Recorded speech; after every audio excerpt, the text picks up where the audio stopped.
Hi friends, എല്ലാവർക്കും നമസ്കാരം. എൻ്റെ തൊണ്ടയ്ക്കിറ്റ് പ്രശ്നമാണ്, ഫസ്റ്റ് അടഞ്ഞിരിക്കുക. ചെറിയ തൊണ്ടവേദന, ജലദോഷം, പനി എല്ലാം ചെറുതായിട്ടേ ഉള്ളൂ, കുറഞ്ഞു. അപ്പോൾ ഞാനിന്നൊരു സ്പെഷ്യൽ ചുക്ക് കാപ്പി ഉണ്ടാക്കുമ്പോൾ അപ്പോൾ അത് നിങ്ങളെയും കൂടെ ഒന്ന് കാണിക്കാൻ വെച്ചാൽ അത് നല്ല എഫക്റ്റീവാണ്. അപ്പോൾ ഞാൻ നേരത്തെ ഉണ്ടാക്കിയത് കഴിച്ചിട്ടുണ്ട്. ആൻറ്റിബയോട്ടിക് ഒന്നും കഴിക്കേണ്ടി പറ്റില്ല. നമുക്ക് 2-3 ദിവസം കൊണ്ട് നമ്മുടെ അസുഖം മാറും. അപ്പോൾ കുറേ ഇൻഗ്രീഡിയൻ്റ് ഉണ്ട് കേട്ടോ. നമുക്ക് കുറച്ച് സാധനങ്ങളാണ്, അത് ഞാൻ നിങ്ങളെ കാണിക്കാം കേട്ടോ. അതിന്മേ ഞാൻ ഒരു 2 ഗ്ലാസ് വെള്ളമാണ്, 2 ഗ്ലാസ് വെള്ളത്തിലാണ് ഉണ്ടാക്കുന്നത്. അപ്പോൾ അത് നമുക്ക് തിളപ്പിക്കാം. അപ്പോൾ കുറേ സാധനം ഇടാനുണ്ട്, ഞാൻ കാണിച്ചു തരാവേ. നിങ്ങൾ വീഡിയോ മൊത്തം കാണണം കേട്ടോ. അപ്പം ഇതൊന്ന് തിളച്ച് വരുമ്പോൾ നമുക്ക് ഓരോരോ സാധനങ്ങൾ ഇടാനുണ്ട്.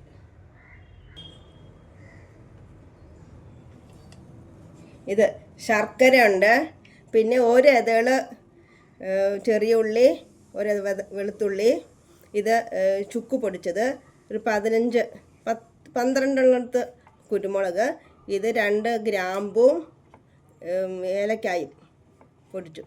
അപ്പം പിന്നെ ഏറ്റവും അവസാനം ഒരു സാധനങ്ങളോട് ഇടാനുണ്ട്, അത് നിങ്ങളെ കാണിച്ചു തരാം കേട്ടോ. നമുക്ക് വെള്ളം തിളച്ചപ്പോൾ ഇത് ഇടണം. എന്നിട്ട് ഞാൻ കാപ്പിപ്പൊടി ഇടുന്നുണ്ട് കേട്ടോ.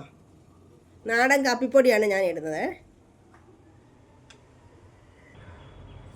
ഇതാ നമ്മുടെ ഇതൊക്കെ ഇട്ട് കേട്ടോ. ഇനി നമുക്ക് ഇതിൻ്റെ ആവിയിൽ ഇതിൻ്റെ സത്തുകളൊന്നും പോകാതിരിക്കാൻ വേണ്ടി അടച്ചു വെക്കണം. അപ്പോൾ ഞാൻ അടച്ചു വെക്കാൻ പോവാം കേട്ടോ.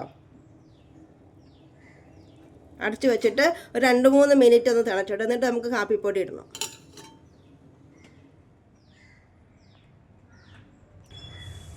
അപ്പം നമ്മളിട്ട ഇൻഗ്രീഡിയൻറ്റ് സാധനങ്ങൾ നന്നായിട്ട് ആയിട്ടുണ്ട്. അപ്പം ഞാൻ ഒരു സ്പൂൺ നാടൻ കാപ്പിപ്പൊടിയാണ് അത് ഇടുക. ഇനി അത് ചെറിയ തീരൊന്നും ആയിക്കോട്ടെ. അപ്പം നമ്മൾ ഈ ചിലർ ഇങ്ങനെ നമ്മൾ ചുക്ക് കാപ്പി ഉണ്ടാക്കുമ്പം വെളുത്തുള്ളിയും ചെറിയ ഉള്ളിയും എന്തിനാ ഇടുന്നതെന്നറിയാം? അത് നമ്മുടെ തൊണ്ടവേദനയ്ക്കൊക്കെ വരുമ്പോൾ അതിൻ്റെ നീര് വലിക്കാൻ നല്ല സാധനമാണ് ചെറിയുള്ളിയും വെളുത്തുള്ളി, അതിൻ്റെ നീര്. അപ്പോൾ അതിട്ട് നമ്മൾ കാപ്പി തിളപ്പിക്കുമ്പോൾ നമുക്ക് പെട്ടെന്ന് നമ്മുടെ റിക്കവർ ആകും. നമ്മുടെ പനിയും ജലദോഷവും കഫത്തിനെയൊക്കെ വലിച്ചെടുക്കും. അതുപോലെ ഏലക്കായും ഗ്രാമ്പും ഒക്കെ നമ്മുടെ പനിയെ കൺട്രോൾ ചെയ്യാനും തൊണ്ടവേദന കഫക്കെട്ടിനൊക്കെ ഒതുക്കാനൊക്കെ നല്ല സാധനം. അപ്പോൾ നിങ്ങൾ ചുക്ക് കാപ്പി ഇട്ട് കൊടുക്കുമ്പോൾ നിങ്ങൾക്ക് 2 തുളസിയിലയും കൂടെ ഉണ്ടെങ്കിൽ നല്ലതാണ്. എൻ്റെ തുളസി പൊങ്ങിപ്പോട്ട് ഞാൻ വെട്ടിയിട്ട് അപ്പോൾ കുഞ്ഞു കിളുത്ത് വരുന്നതേ ഉള്ളൂ, അതുകൊണ്ടല്ലേ. അപ്പോൾ തുളസിയില ഉണ്ടെങ്കിൽ 3-4 തുളസിയിലയും കൂടെ മുറിച്ചിട്ട് ചുക്ക് കാപ്പിയിൽ ഇടുന്നത് നല്ലതാണ് കേട്ടോ. അപ്പോൾ നമ്മൾ ഇങ്ങനെ ചുക്ക് കാപ്പി കൊടുക്കണം. ചുമ്മാ ചുക്കും കുരുകളും മാത്രം ചുക്ക് കാപ്പി കുടിച്ചാൽ നമുക്ക് വലിയ ഗുണം കിട്ടത്തില്ല. അപ്പോൾ ഇടുമ്പോൾ എല്ലാ ഔഷധങ്ങളും കൂടെ കൂട്ടിയിടുമ്പോൾ നമുക്ക് അതിൻ്റെതായ ഗുണം കിട്ടും. ദിവസത്തിൽ 3 നേരം നമ്മളിത് കുടിക്കണം. അതിൻ്റെ കൂടെ തന്നെ തണുത്ത സാധനം നമ്മൾ കഴിക്കരുത്. അപ്പം പെട്ടെന്ന് മാറും. നമുക്ക് ആൻറ്റിബയോട്ടിക് ഒന്നും കഴിക്കേണ്ട ആവശ്യം വരത്തില്ല. അപ്പം നമ്മൾ ചുക്ക് കാപ്പി ഏകദേശം റെഡി ആവാനായി. ഇനി അവസാനം ഒരു സാധനങ്ങൾ. അപ്പോൾ ഇതെന്നാന്ന് ഏറ്റവും അവസാനം ഇടുന്നത് നമ്മുടെ മഞ്ഞൾപ്പൊടി. ഇത് ഒറിജിനൽ മഞ്ഞളിൻ്റെ പൊടിയാട്ടോ, നമ്മൾ വീട്ടിൽ പൊടിച്ചത്, മില്ലി കൊണ്ട് പൊടിച്ച ഒറിജിനൽ മണ്ണാണ്. അപ്പം മഞ്ഞൾ എന്തിനാണെന്ന് വെച്ചാൽ നമുക്ക് എല്ലാ അസുഖത്തിനും ഔഷധ ഗുണമായിട്ട് നമ്മൾ ഉപയോഗിക്കുന്ന സാധനമാണ് മഞ്ഞൾപ്പൊടി. നമ്മൾ കറികളൊക്കെ ഉപയോഗിക്കുള്ളൂ, എല്ലാ കടയിലും ഉപയോഗിക്കില്ലേ. നമ്മുടെ അസുഖത്തിനും ശരീരത്തിനും ബോഡി ഇമ്മ്യൂണിറ്റി പവർ കൂട്ടിത്തരും മഞ്ഞൾ. അപ്പം നമ്മുടെ അസുഖത്തിനെ കുറയ്ക്കും മഞ്ഞൾപ്പൊടി. അപ്പോൾ കുറച്ച് 2-3 പിഞ്ച് ഇട്ടാൽ മതി മഞ്ഞൾപ്പൊടി.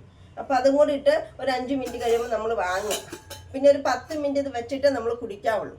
അപ്പം അത് ഏറ്റവും ചുക്ക് കാപ്പി ഇടുന്ന നമ്മൾ പഞ്ചസാരയൊന്നും ഉപയോഗിക്കരുത്, ശർക്കര ഉപയോഗിക്കാം, അല്ലെങ്കിൽ പനങ്കൽക്കണ്ട ഉപയോഗിക്കാം. അതിനപ്പുറത്തേക്ക് നിങ്ങൾ വേറെ ഒന്നും ഉപയോഗിക്കരുത്. അതിന് ഗുണം കിട്ടണമെങ്കിൽ ഇങ്ങനെയുള്ള സാധനങ്ങൾ ഉപയോഗിക്കാൻ പറ്റും.